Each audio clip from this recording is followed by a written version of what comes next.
Okay, today I'm going to be talking about something completely different from last time. You guys remember last time? Anyone remember what we talked about? What was it? You're trying to take the conversion rate, figure out what the profit ratio was to be profitable. Yeah, I called it the James Bond model. You guys remember? That stupid little James Bond. And you might not remember what I said, but you remember James Bond, right? All right, that's cool. Okay, today I'm going to show you how in 3 months I have in 3 months I've turned my business from like $100,000 a month to $150,000 a month. And set in 6 months to double my income on this business. It's been killing it. And it's something that all of you, at some point, if you're running businesses or working for businesses, could apply to your systems and be way better than anybody else. How come you got headphones on? Me? What's the headphones for? So I can stay awake. You can't hear? No, I can hear you. You can't. Come on up to the front. I'll keep you awake. Come on up. Come on up, right here. I'm going to be calling on you. I'll help you out. You don't have to worry about that. You can take those headphones off. Alright. I got you. I got you covered. What's your name? No, right here, right here. Come on up. What's your name? It's Noah. Noah? Yeah. Welcome. Welcome to class. Are you a student? Yes. What grade are you in? Junior. Junior? When do you graduate? 2 years. And what are you going to be doing? Advertising. All right, so this is going to apply pretty well. He's going to stay awake. Front row. All right, here we go. So I first want to give you a couple of things. I always do a spiritual thought. But before I do, I got some things to get out of my system with you guys. So there's this pilot, his name is Mike Flynn.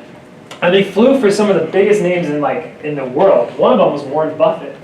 And while he's Warren Buffett's pilot, they're sitting on the runway. He's just like chilling, talking to Warren, good old WG, whatever his name, Warren G. And he asked him, he says, what do you want to do with your life? Like, what are your goals? And this guy's flown Air Force One, right? So he's like pretty accomplished. And so he starts talking, he goes, like, well, let's write them down. So he writes down 25 goals. And then Warren looks at him and he says, okay, good, good. Now circle your 5 most important. So he circles the 5 most important. And then after that he says, you know, and this is Mike talking, he says, Warren, you know, I kind of understand. You want me to focus on these 5, but kind of intermittently throw the others in. And then Warren says, no, you don't understand.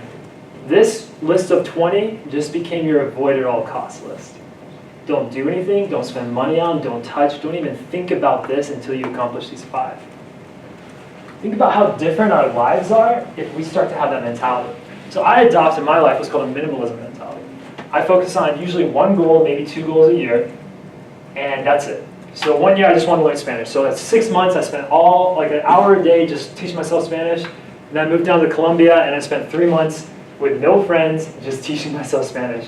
And in that time, I'm like way more fluent than most people who have spent like a year down in like these, like just trying to learn on the side. And so it's cool, you know, stuff like that. And so I've done that most of my the last decade or so, let's just say. It's been incredible for me. So I want you guys to think about that as you're going forward. Think about what you really want to do in life and stop doing the things that are mediocre and putting away the things that are not mediocre, okay? Second, you do not work for me, okay? This is what I mean by this. When I was in school, I thought I was like the dumbest kid in school. I really did. I thought I was really stupid. And I was at a school where a lot of people were they were always told they were very smart. A lot of the kids were like top 10 in their class. They had just enormous SATs. And I felt like I was dumb. So I just said, okay, if I'm dumber than these kids, I need a different way to succeed. So I said to myself, okay, I'm going to have this policy, if you're not ahead, you're behind. And so what I did was I would do all of my projects, all of my essays, all my research, everything early, okay? And then when I would get it done early, I'd take the paper to a teacher and say, what do you think of this? And the teacher would literally tell me everything she thought about my paper. I'd go back and do exactly what she said and I'd get A's. And so I had pretty decent grades ahead of a lot of people that were a lot smarter than me because I took advantage of teachers.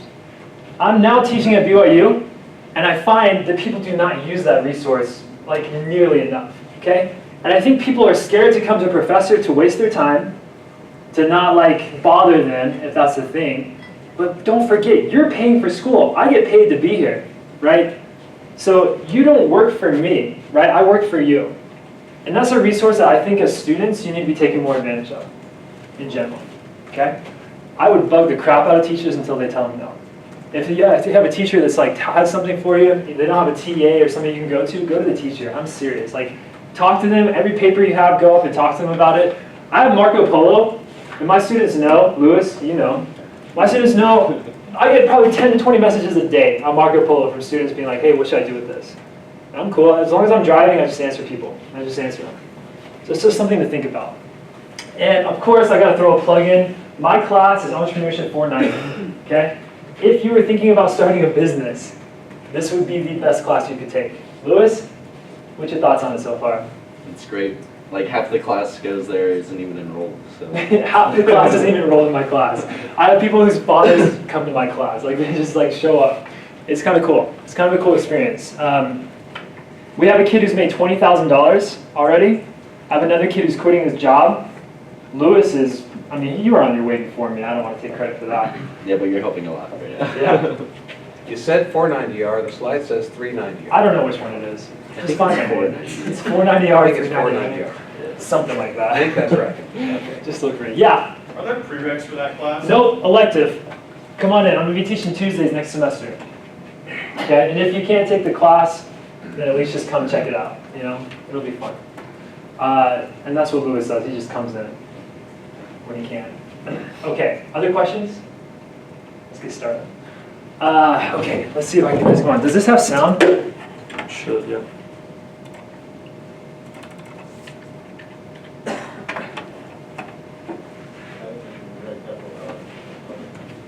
If I were to guess at what our biggest existential threat is, it's probably that.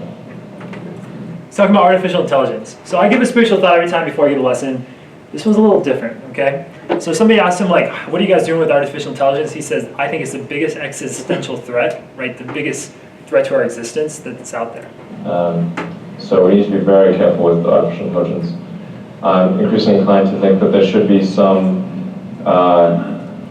regulatory oversight at maybe the national and international level, just to make sure that we don't do something very foolish.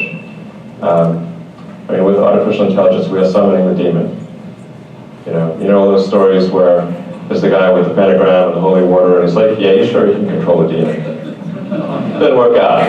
There will be no HAL 9000 going up to Mars. So, and you've heard this probably before, Elon Musk, he thinks that the greatest threat to our existence right now is artificial intelligence. And I'm sure a lot of you guys are looking at this and being like, yeah, that's cool, but nah, like that couldn't happen, right? Like not in our lifetime, right? Like that's not a thing for us, right? I mean, that's kind of how most people think. This is what's more scary to most of you guys, right? Do you guys see this movie, It? I handle my emotions during movies. Like I got freaking so scared during this thing, and I went with two friends, and they see the movie, and then after the movie, they're just like, yeah, it wasn't that scary. It was like not a big deal. I'm like, dude, there's a clown freaking coming out. Like, are you freaking serious? That thing's scary as crap. But afterwards, I was good, you know? And they couldn't sleep that night, so who's the bigger baby? I got a question for you guys. If we looked at human existence and the progress of humanity from the beginning of time, right? So that's this part right here, human progress up until now.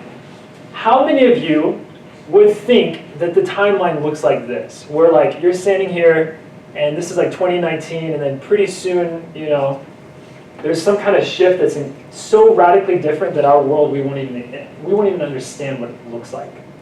If you think that's where we are, say aye. If you don't think that's where we are, say aye. You didn't answer. See, I told you I wouldn't keep you wait. What do you think? Sure. Sure? What do you mean sure? Yeah, I agree with the chart, I guess. You agree with this chart? Yeah. What makes you think that way? I don't know, it just seems that, I mean, like, church leaders and stuff talk about it too, but like, since Joseph Smith in the Restoration, like, technology has boomed, but, I mean, not to, like, just hop on whatever they're saying, but it really does seem like technology and the ability for humans to communicate through all the world has really just skyrocketed. Just skyrocketed. Before. What was your name again? Noah. Noah, okay. Most of you don't think like Noah. Most of you think like this, right? Because that's where we are. We can't see this, so we don't think it exists, right? What we do, you know, and this is kind of a normal thing, is like we start to think about progress of humanity based off the rate of progress throughout time, right? So if we look at how humanity has progressed in the past 20 to 30 years, we start to see that as our incremental increase. Does that make sense? You guys with me?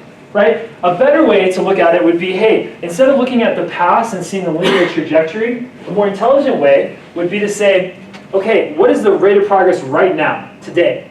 So instead of the line doing like this, the rate of progress is much faster than it was even 10 years ago, so it would kind of do like this. But I'm here to tell you that even that is an understatement. You're like, what does that have to do with the spiritual thought? No one's wondering that. And I'm like, just hold on and wait for a second. Okay. So let's say Noah, some really smart guy, is really good with computers, builds a time machine, okay? And he goes back in time 250 years. And he grabs some guy from, 1750s, and he's going to bring him back to our day. First off, what's the landscape in 1750s? What's that looking like right now? Yeah. A lot of farms. A lot of farms. What's life like for people back then? Pretty basic. Pretty basic. They don't have cell phones. They don't have AirPods. What music do you like, by the way? Reggae. He likes reggae. He's super chill. And they didn't have reggae back then. Maybe they did. Maybe they had some Rasta stuff. Who knows?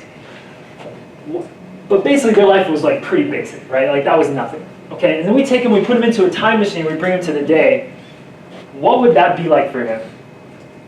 Like, would his mind be blown? Like, he'd probably die of like excitement. He would look at like what we have going on today and be like, oh my goodness. Like, there's like freaking planes outside. There's cars driving themselves.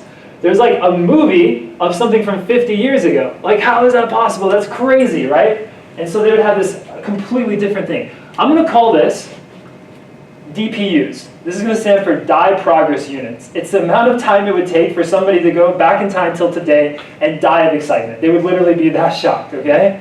So I want to ask you guys, how far back, let's say we do this again, okay? How far back do we need to go from 1750 to hit another DPU? How far back? What do you think? Guy in the pink shirt, hat on backwards. Take me back in time. It's not a right answer. I mean, I have an answer, but 50 years, so 1700. You think somebody from 1700 Sorry, from now, okay, sorry. From 1700. to 1750. You think he's going to die when he sees the I would progress? say 1700 to mid-1800s, like industrial. Okay, so somebody in the 1750s went back in time in a time machine. How far back would we have to go to make another DPU? That's the question. To find somebody who would literally die at how much technological advances has happened since then. Maybe like literally like 3 years. So he says 2,000 years. Pretty far. Yeah. You say that too? Yeah, I think at least 2,000 years. Anyone say Because farther? They had plumbing in Rome, so They had plumbing in before Rome. that. Right. Yeah? Well, you got an awkward part where you got Rome that's more technologically advanced, and then it dies off. It's a good point. Yeah, Good point. that's kind of- Anyone else? 1500s. 1500s? No way. Come on. 1400s. No, I mean, I don't have an answer for this. This is what I think. I think somebody would have to go from like the agricultural revolution, right? Like from the time before they had agriculture and cities, right, were built to the time they see like cities and like that kind of stuff. That would be enough to create like a DPU. Take it back another level, we might be at like 100,000 BC when you had like Neanderthals and like people with wheels and being like, oh, food, fire, oh, just grunting back and forth. This is what that looks like. Okay, this is like my DPU scale, okay? This is our die progress units. Start off 100,000 BC, get to here. What do you notice? Closer and closer. They get a lot closer and a lot closer. It's called the law of accelerating returns. And scientists, the most advanced scientists of our time, the most advanced futurists, believe that in the year 2100, that century will advance 1,000 times faster than this century will in progress. I think even they are wrong. So let's talk about artificial intelligence real quick. And I know you guys, Noah's like, what does this have to do with the lesson? Just hang on, Noah. Just chill for me, okay? Listen to your reggae music, just chill. Here we go. Artificial intelligence. Give me some examples of ANIs, some basic, weak artificial intelligence. Siri, Siri. It can do what? answer a question. Can Google, well, not Google, it doesn't use Google. It sucks at Google. Yeah. That was Google, uses Google. It can answer questions, basic questions. It can answer basic questions. Music composition. So music composition, I like it. Spotify has an AI, right? My car has an AI, it drives itself. It's cool, right? But if you ask my car to cook for me, I have a terrible time doing it, right? What are some other AIs? Google Ads. Google Ads, perfect AI. The actual, you guys wouldn't believe this, but in Google Ads right now, the the acceleration of it is going to be to the point, I think within 5 to 10 years, where you literally just put your website in and put a couple ads in, and that's it. You don't do any kind of like targeting at all. Google does it all. The AI is getting that advanced right now. It's incredible. It outperforms humans 90% of the time. That's specific AI. Then we have what's called general AI. Have you guys heard of the Turing effect? The Turing Test? Anyone? What is a Turing Test? It's a test where like you're talking to artificial intelligence and you see if you can tell the difference between artificial intelligence and like a human being. Yeah, so basically if you were talking to Steve behind a wall and I asked Steve questions and Steve answers them, I couldn't detect that Steve is not human. That's a Turing test. So that's like artificial intelligence the same level as us. And then you have ASI, which is supreme intelligence, which is at a level we can't even comprehend. And the best way I can explain this is with a dog, okay? So like this dog is like us, okay? So imagine like a dog walks from dirt to concrete. In his mind, he's thinking hard dirt, right? He's never going to be able to understand that that concrete was created by humans. That's the same way we are to AI. They are so much more intelligent than us, and there's no way we can even comprehend to the level of what that could create, okay? That's the potential of what we're getting to. If I had more time, like an hour, I would go into depth about everything that we're doing right now. Right now, we have AI that can beat the world's most advanced gamers, like StarCraft right now. There's Alpha Star. The most advanced game, like right now in China, is like Go. Right? They've been playing it for 2,000 years, and AI spent 2 weeks going through 200 years worth of data, learning how to play it, and then just beat the world champion in Go. A year later, they came out with Alpha Zero, which was another algorithm, and that would beat Alpha Go, that first algorithm that beat the human, 100 games to 0. Like that much more advanced. And that's the rate of progress that we're in right now with artificial intelligence. I would say my best guess is we're probably at the level of a cat in terms of artificial intelligence levels of intelligence. This is what it looks like for us, right? And this is something we have to understand is recursive intelligence. So this is the idea that if we're at the level of a village idiot, 85 level IQ, then at that IQ level, we're progressing faster than the level of a cat. And if you get up to the level of a normal IQ, like a normal human being, then you're progressing faster than the village idiot.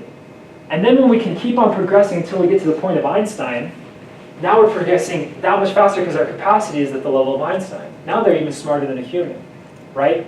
And so while it might take us 100,002 years to get to the point that we're at this kind of artificial intelligence, to get to the point of ASI might take a week or 2 weeks because of recursive intelligence, right? And the progress just happens like that.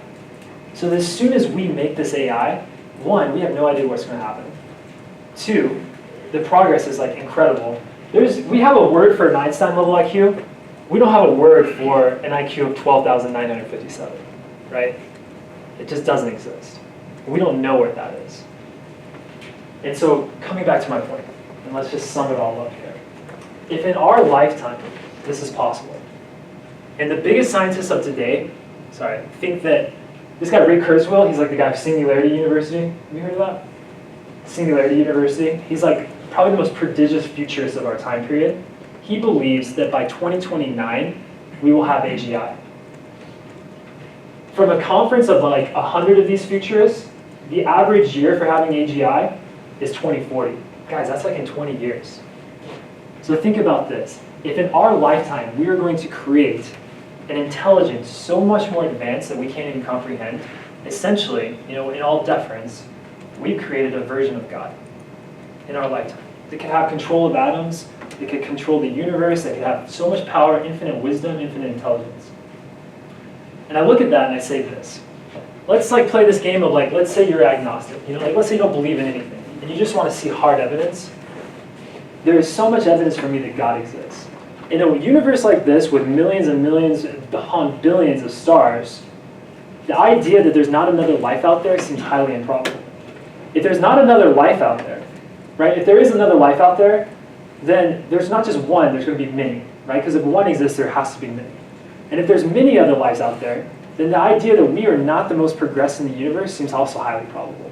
And if we're not the most progressed life form in the universe, then somebody has already done this. The capacity exists in the next 20 years for us to get there. It's already been done. I don't know what that has to do with the spirituality of things or where that is, I can't even speculate because I can't even begin to understand that. But I do have a very good understanding, and I pretty much know that God exists. And I can see it through a spiritual eyes, but I can also see it through the metaphysical area. Anyway, so that's my thought for you guys. Noah, what did you think? What are your comments on that? Yeah, that's pretty good. Lovely. Lovely. You don't do a lot of reactions. Can you read this for us? Yeah. So what separates these predictions from the ones that were just like this 50 years ago? Yeah, it's the rate of returns of how fast we're creating AGI. So right now, where we are with AGI, like our brains, that's a good question. So what separates that? Our brains right now are what we're trying to produce. Like we're trying to use artificial intelligence to create the level of a human. And so they went through that and they said, okay, we could just like copy a human brain, but the problem with that is we don't know how to do that, right? We don't even know our own brain. We can't understand that. So what they've done is they've said, okay, instead of copying a human brain, why don't we copy how a human learns, right? So it's like if Noah and I are taking a computer science test and I have no idea what's going on, instead of saying like, hey, I'm just going to cheat off of Noah and copy all his answers, I'm going to say, Noah, write down exactly what you studied. Show me every problem you did, everything you read, show me your thought process, log it all. Then I'm going to go learn it 100 times. I'm just going to keep rereading it all 100 times until I get it, and I master that. That's essentially what we're doing right now with AI. So that's the machine learning that we're at this point. And that is like, even in the past 2 to 3 years, by the rate of progression that we're at, is on track by 2029 to have an actual artificial intelligence as capable as a human. Does that answer your question? Kind What else?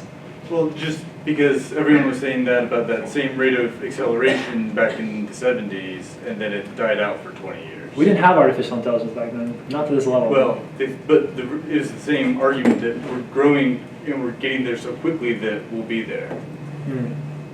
Same thing with fusion for the past 100 years. It's one speculation on it. Sorry, I can't give you more on that. Okay, let's go into the lesson, the actual lesson part of things. This is my good friend 50 Cent. He said this. He was filming a movie, Get Rich or Die Trying. Both his music and his movies suck, so I don't recommend either of them. But he's filming this movie, and at the time, somebody comes up to him and says, hey, 50, you know what? Like you're having a movie going on, you're doing a record label, you're producing music. I see you working all the time. Like when do you have time to sleep?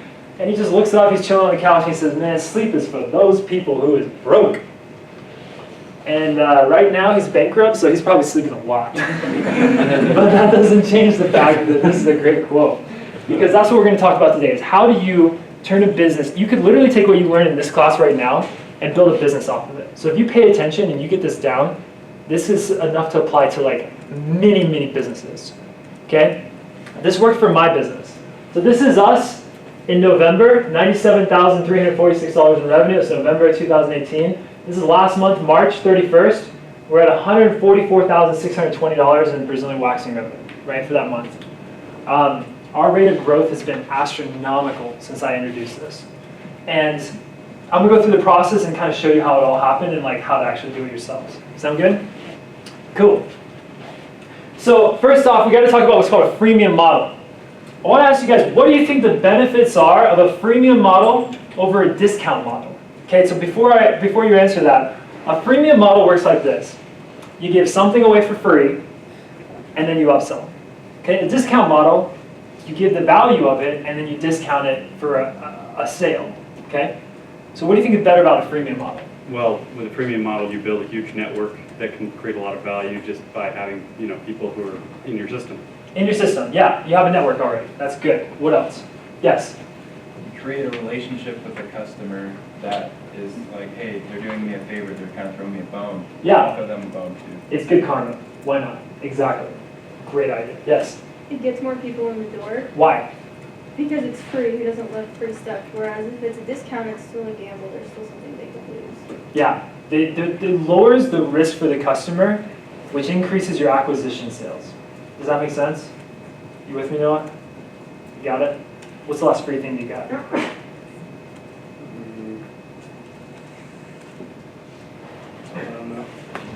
He doesn't fall for it. He doesn't like the free stuff. He'd rather pay for it. What else? Is there any other thoughts on this? Anywhere?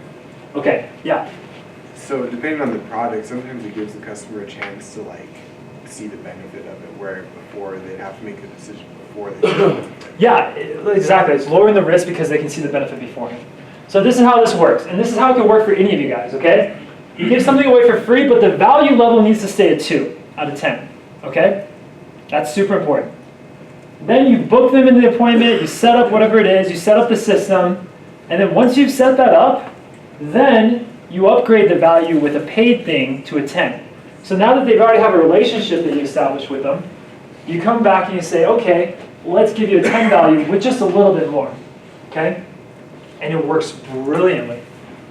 Anyone thinking already, what are some things you could apply this to, a freemium model that could work for a business? Guys, there's so many of them. Anyone have thoughts so far? Yeah? A big area of this right now is video games. Okay. Oh yeah, the freemium model video game is huge. Yeah, try it out before you buy it, purchase upgrades in the game. Spotify. Spotify. You can skip songs, you can choose which ones you want, you can download them and listen to them offline, as opposed to just listening while you're online. Right. Listening to ads. And you get 3 months for 99 cents, right? So it's basically free, right? And so you put your credit card and get 3 months, and nobody's going to stop doing that once they actually do it because it's just too good. Any other thoughts? Yeah. Canva, you're using Canva for the presentation, but they do this all over the place. Beautiful. Okay, I'm going to give you some more things. Right now I'm testing out dentist teeth whitening. So we're going to give away a 10-minute teeth whitener. You know, come in and get your teeth whitened for free. We're going to run Facebook ads. A lot of this is Facebook ad driven, okay? You get 10 minutes of free teeth whitening, and then in the actual appointment setup, we have someone to a $200 one because a teeth whitening that's free only does 1 degree of whiteness, but the 5 degrees of whiteness will come if you do like the $200 one. And so now that we've already got them in, we can upsell those. Okay. Another example, my friend does car detailing. So we're thinking about doing like free tire details. And when they're already there, they're going to upsell to like car washes. Free physical training is another one. And another one was free video. So this videographer for weddings was like, hey, I'm going to do one time a month, guys get this, one time a month I'm going to do a free video for bridals. You come in, everything's set up, you got 15 minutes of filming, 30 seconds of video. If you want more, it costs extra. If you want us to come and do other things, it costs extra. Okay? And so they did this thing and they upsold it. They had $20 spent and 80 people sign up for this. This is unreal. I mean, they will make so much profit from this. And it's the same thing for us. So I'm going to show you what happened with Sugar Me Wax. Okay, so that's kind of the difference. I did 2 of these. I said I had a free service and I had a half off. Right? So the half off was get 50% off your first appointment. Luck is on your side. My cost per lead or my cost per booking was $30. So I would spend 30 to make 24, and then hopefully when they came back, I would make more money on the back end. Okay? That's how that worked. On the other one, my cost per lead is $2.28. Who cannot say that free is better at this point? $2.28 is 15 times lower on the cost per lead than before. It didn't happen overnight. I'm going to show you how I got there. Quick question on that. Yeah, go ahead. What was factored into that cost per lead? Yeah, so it was the cost to actually get them a booked appointment. So that was the advertising cost on Google versus Facebook. Make sense? Yeah. Okay. All of my stuff is paid advertising. That's why it's costing money. Okay, so this is the original form. So this is test day. When I started the free thing, this is what I said. I said, hurry, this grand opening special only lasts 3 days. Book now, limited space available. After 3 days, I just said, hurry, like we only have a limited number, etc. And then that was it. All they had to do was put in their email code. And as soon as they did that, they came to a page that says, claim your free bikini wax. Luck is on your side. A confirmation email will be dispatched shortly. But why wait? Here's the phone number, text the cute code, Peoria, go. And then they could get the appointment booked. At that level, this page right here had a 40% conversion rate because it's free, right? So if somebody gets to this point, they're going to put their email address in, they get the free thing, awesome. At this point though, 30% of the people that gave an email, so 1 in 3 of the people that gave an email actually booked an appointment. And so when you factor all that in, my cost per lead was about $15. And I was like, dang, that's still pretty high. I mean, it's not 30, that's better than 30, but it's still pretty high. So I did a second test. So that was email marketing, right? So email and then the landing page, and then they had to reactively text us versus us proactively texting them. Okay, so in this version, they complete the form below. The receptionist will reach out to you via text to help you book within the hour. Okay? Book now, full name, phone, email. So I added one more thing to this. What do you think adding a phone number did to my conversion rate? Dropped it. By how much you guys think? 4%. It only dropped to 4%. I was shocked at that. So if you look back here, the conversion rate here, this form fill was 40%. This one was 36%. It didn't even drop that much. It's crazy. So adding a phone number, I was like, okay, that's not a big deal. I can live with that. So we add the phone number in, and they know that they're going to get a text message. Guys, as soon as that happened, my lead to text ratio went from 30% up to 78%. There's 78% responding when I actually texted them before instead of them texting us. It is crazy the difference that a text message does over an email. My cost per lead dropped to $2.28. Bam, now you're in the money. At $2.28, I'm making so much money off of this. Let's just check that out. So my offer was this. This was my offer, let me show it to you. So it says, free bikini wax, grand opening, free bikini wax, okay? On this one it says free bikini wax. That ad actually didn't do that well, this ad did better. But this text, this is something you need to know when you do free. So if you're taking notes, if you want to, this is what I want you guys to write down. That's right, comma, completely free, no credit card required. All that we ask is that if you have a good experience, you tell your friends. That is the magic word. Anytime people see free, they get skeptical, so you have to say free a bunch, okay? So that's how you reinforce that. You say those things. So that's right, completely free, no credit card required. All that we ask is that if you have a good experience, you tell your friends. And if you say that on your ad, people are like, oh, okay, cool, I can do that. And they're willing to click on it way more than otherwise. I don't know why this one did better, but I've been testing a bunch of things. This has been my best ad so far. I don't know if it's like the hearts. I did this for Valentine's Day and it just crushed it, and I'm still using it today. So I also say spots are extremely limited, offer exclusive to Facebook, and then on the actual landing page it says exclusive to Facebook, 100 coupons available. Yeah? Are your spots actually limited, or do you just say that to get people? I just say that to get people in. Yeah. Creating urgency is super important in these offers. You want people to act, so you want to create urgency on this. So I guess we're limited by how many people we can fit in a month. So maybe they're limited. Okay. Okay, so from this ad, I went through a process which I'll show you guys in a little bit using something called Zendesk. So Zendesk is a customer resource management center, a CRM, that's unlike anything you guys are using right now. It's not like HubSpot, it's not like Salesforce. It's basically like a phone center on steroids, and it's incredible. And I'm going to show you exactly how I use it and what it does, okay? So I should have signed into this earlier, but let me go ahead and do this right now. So .zendesk.com.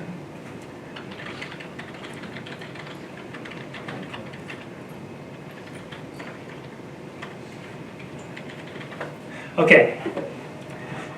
So check this out. So this is the actual like setup right here that we're on. I'm not running a ton of ads today, so I've only had 80 tickets solved so far today. Zendesk is a ticket management system. So I want to show you how this works. So let's say we get a promo. So basically, this customer sent us that form fill from we had before. And that form fill, after they did it, immediately this program sends them a text message. I custom coded all of this. I'll show you guys how to do it. But it sends them a text message and it says, hello, gorgeous. This is Paige from Sugary Wax. Actually, Paige is a girl in the Philippines, just letting you know. I'm here to help you schedule your free bikini wax at the Awatuki Salon. Let's find an ideal time to book. The promotion is available Fridays and Saturdays. It's the only days we had open at the time. And Wednesday. Do you prefer mornings, afternoons, or evenings, and what day works best for you? So I immediately send them a text. And then she gets back to us mornings, Wednesday. Then we go look for a time and everything.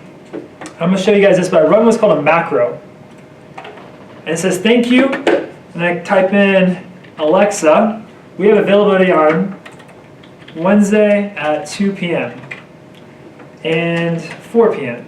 Do either of these times work for you? Instantly, I've sent another text off. That's how fast I'm booking these appointments. So she's going to respond, oh yeah, 2 p.m. sounds great. And then once that happens, this is the killer one. You guys ready for this? Noah, you ready? Fantastic, 2 p.m. The free basic bikini, this is the first time she's hearing anything about upgrade or upsell, includes 2 inches around the bikini line. However, you may upgrade to the full Brazilian, which includes the front and back for just $17. Would you like to upgrade to the full bikini or to the Brazilian wax? Also, are there any other services you'd like to add? For example, our brow waxes, our signature brow wax is on special for $15 this month. Guys, right now, the value is a 2, right? Because nobody just wants like a 2 inches around the bikini line. They want the full bikini for the Brazilian wax. The stats are these. Out of 100 people that come in, 90 of them take the upsell. Out of the 100 people that come in, 10 of them take the second upsell as well. So I'm averaging at least $16 to $17 per person that comes in the door on a free model. Take a second to wrap your head around that. Everything's been given away for free, but in reality, because the upsells are so sick, I'm making money on that like crazy. Then, when they come in the door, they pay $17. My cost on that is $10. I make $7 on that sale, profit. 40% of those, 30 to 40% depending on the esthetician, rebook the next month at $40 to $50 each. And my profit margin on that's around 35%. So I'm estimating that for every $100 I spend on advertising, I'm making about a $900 profit from that. It's insane. And it's just this right here. This has literally changed my business completely. So when you guys are running things and looking for promotions and things to sell, check out the freemium model. It's way better than anything else that's out there. Trust me on that. Okay, let's take a look at how, any questions? Any questions so far? Yeah? What website is this again? Zendesk. Zendesk. Okay, any other questions? Yeah? So, how do you find the right balance between, okay, I'm offering something for free and they really do take it for free, versus you upsell them and you make the right profit margin on that upsell? Right. So if you have a continuity model where they come back each month, all I care about is breaking even. If I can break even or even lose a little bit, I'm good, because I know that enough people will keep coming back. If it's not that case where you have to balance the upsell, then you just need to look at what your profit margins are. Offer the bare minimum, right, on the free. Because if you offer the bare minimum, the people that are not interested in that anyway are just not going to take it, okay? And the ones that you give away for free compared to the value one that you're offering, you're going to make more on that. I got a kid in my class who saw this model, and he started selling phone cases online. Phone cases. So he started selling, was like, no, try it for free. Give them away for free and just make them pay shipping. Okay? And so the upsell was like, he had pay for shipping, was $7 for shipping, and then he had like the screen protector. Guys, he's about to quit his job. He's making so much money doing this right now. Doing a free model. Yeah? So if I'm understanding you, you say that the thing you offer for free should be basically your minimum viable product. I mean, an MVP, yeah, you could call it that. I just offer the least amount of value possible. Offer the least amount of value possible. You got to make it painful for them to want to take that over the other stuff. Does that make sense? Any other questions on that? Yeah? Where do you get the products? For what? For the phone cases? Yeah, for like phone cases or Let me show you. other thing that you could be competitive. It's an excellent question. Right now I just saw in the news, I'll show you exactly how I did this. I just saw in the news that these like, in Korea, who saw this? In Korea they had like, they caught 4 guys putting hidden cameras in like in hotel rooms. Anyone see that? You saw that? Yeah, so they had like 40 hotel rooms that they did this in. And they put these hidden cameras in. It was like high in the news. I'm like, you know what? I can make money off of this. So last week, I started a company called CatchTheCreeps.com. And I'm selling these portable hidden phone camera detectors right here. Feel safe in Airbnb hotel rooms. I haven't mastered it. I haven't got the whole thing down and everything. I'm going to try to sell them for $29.99 with an upsell, and when there's be an exit pop, if they try to leave, and I'll say, hey, actually get it for $15. And I'm going to try a bunch of different things. But it cost me $7 to get this to the actual customer. So in China, they have something called e-packet. Anyone know what e-packet is? Anyone can explain that? Anyone? E-packet? E-packet happens when, oh my gosh. Why does that say stripper? That's like the thing to put in. Wow, okay. That's weird.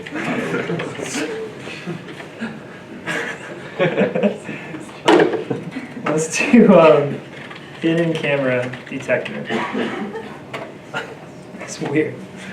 Okay, so this one is, yeah, this is I think the one I'm doing. So I just literally typed it into AliExpress, found hidden camera detector.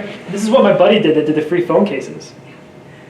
And he just found these. So these are selling for $6.90 with 97 cents shipping to the United States. And you can choose what countries you can do it. ePacket, there's a couple of countries where like out of China, it's like $1 or less to ship.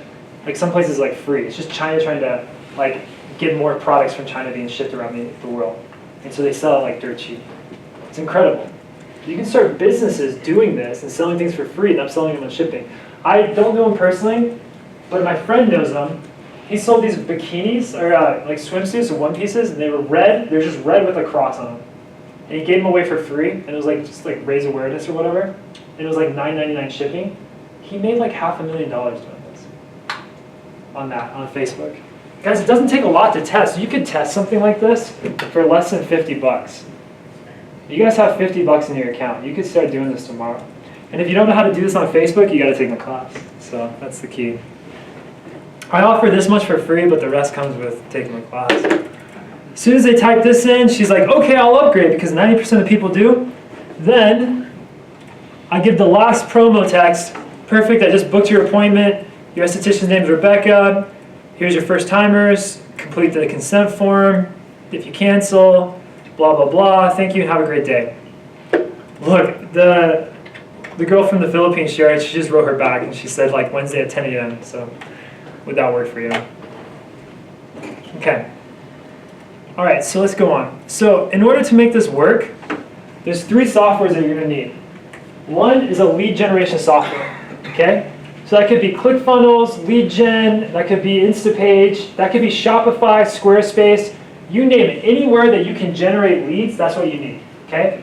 So you can build a website and do it from that if you want. The second thing you need is a program called, anyone know how to pronounce this? Zapier. I think it's Zapier, but there's that sword called Zapier. So I get them confused. I don't know, like, is it Zapier, Zapier, what is it? We'll go with Zapier. Sounds good to me. Zapier is a program that connects programs together, okay? It connects programs together. And the third thing you need is Zendesk. Zendesk is our call software program. Any questions so far? Perfect. Okay, let's talk about Zendesk.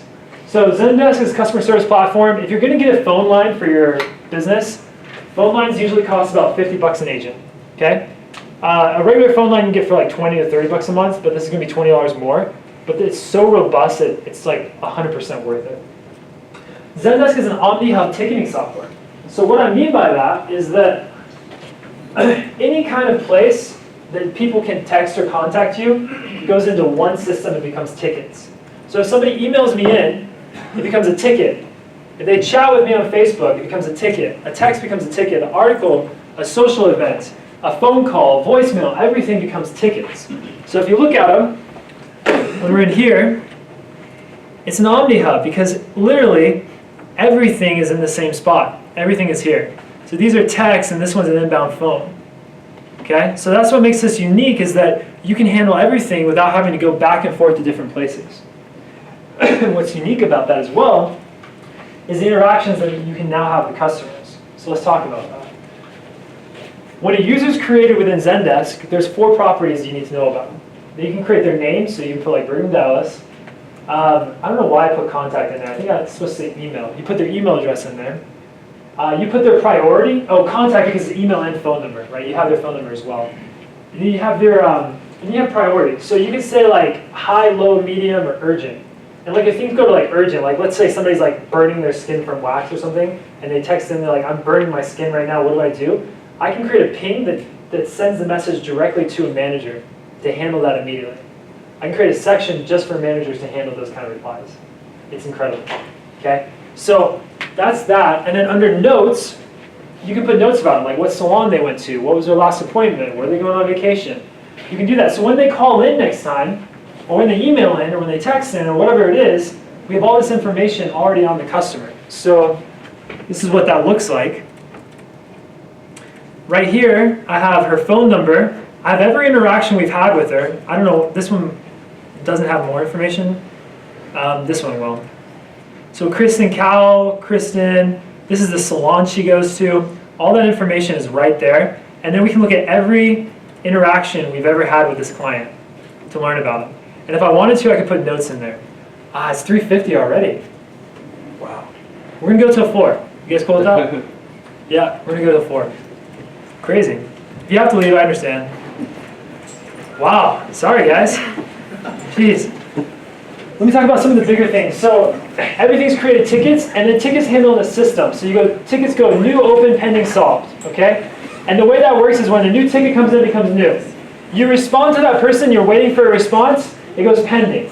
When you go to pending, and you get a response back from them, it goes to open, and then when you solve their ticket, it goes to solved. That way you never miss tickets, ever, okay? From there you have views, and you can do views based on priorities. You can put this in any way you want, but I do them by salon, so I have different locations made for that, okay? Some people do them by tasks, so like if you have an incident, a question, if you have a shipping incident, you can put all those things together for your e-commerce store by the views. Other things you can do is time, so if like I send a message that's pending right now, so I'm waiting for their response. You guys ever get an email, you send an email out, and then like 2-3 days later, they're like, we haven't heard from you. Did you want to respond to this? Press yes, you know? That's what's going on here. They're using the ticketing software. Essentially what's going on. And so they just set an automation that says after 24 hours, send them another email. And those emails are auto-created. Okay, then you have macros. So these are cool. Macros allow you to create pre-scripted messages. They allow you to set the tags like low, medium, high, priorities, those kind of things. And then they let you like send it. So remember how I just was like, hey, thank you. You want to come at these times? That's a macro. Okay? Then you have automations. Yep, automations happen after a certain time period. Okay? And then you have triggers. And triggers happen after an action. Okay? So that's Zendesk as a whole in like 10 minutes. Sorry, I had too much time on my spiritual thought. Just how it goes sometimes. So let's go to Zapier. So from this point, once you've got your Zendesk installed, then you want to install Zapier, whatever it is. So I'm going to log in. Let's see.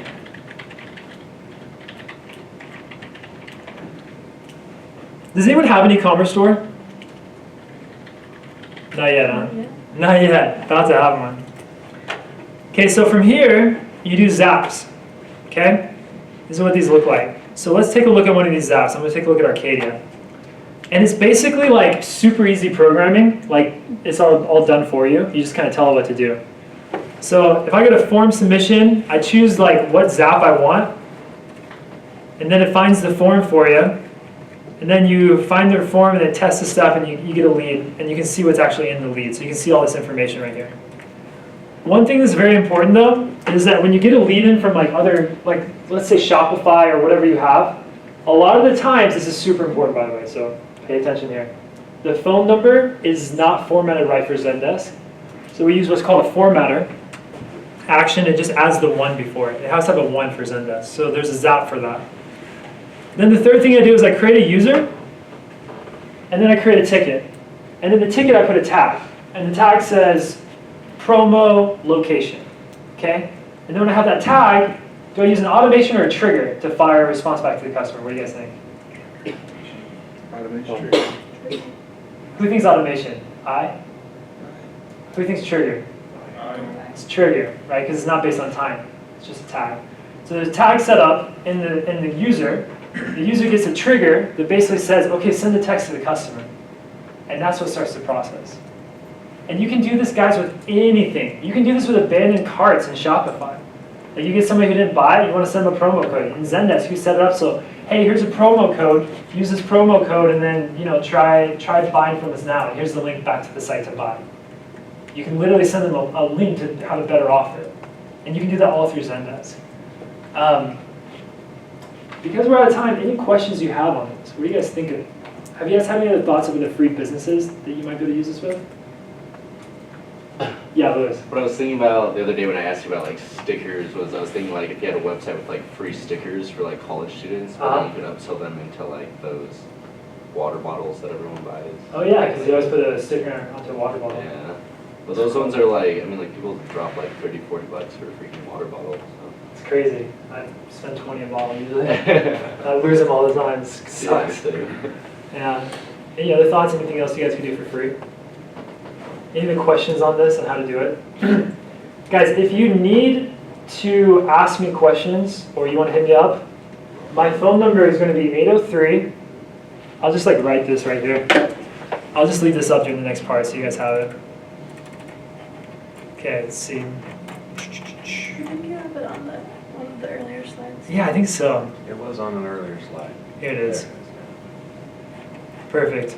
So if you guys like want to do this and need to ask me questions, it's Entrepreneurship 490. This is my phone number. And just hit me up on Marco Polo. And when I'm driving, I'll respond to you guys. Thank you guys so much for staying till the end.